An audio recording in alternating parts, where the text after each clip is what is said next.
Saksi dari Partai Darul Aceh atau PDA melancarkan protes saat rekapitulasi hasil penghitungan perolehan suara di Kecamatan Bata dalam rapat pleno terbuka Komisi Independen Pemilihan PD. Minggu 3 Maret 2024 sore.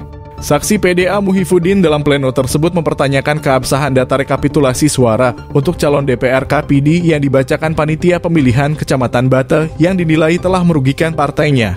Dia menyebutkan sejak rekapitulasi dilakukan di kecamatan sudah membuat surat keberatan di hadapan panitia pengawas.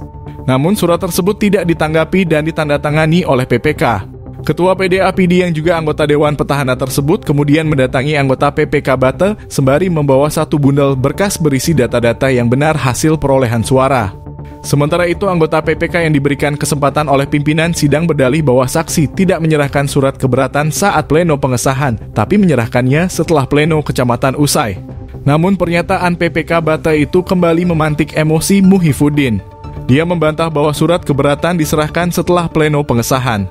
Muhifuddin bahkan mengaku telah berulang kali mengajukan keberatan kepada Ketua PPK Bata, tetapi tidak digubris. Ketua Panwasli PD Muhammad Rizal menyebutkan seharusnya surat sanggahan saksi ditanggapi dan dimasukkan dalam kotak bersama berkas dokumen hasil pemilu di tingkat kecamatan. Menanggapi hal tersebut, sidang yang dipimpin Komisioner KIP PD, Azhari, menunda pengesahan suara untuk calon DPRK PD. Dia memberikan kesempatan kepada saksi untuk membuktikan terkait perolehan suara dari Kecamatan Bata bersama Panwasli PD.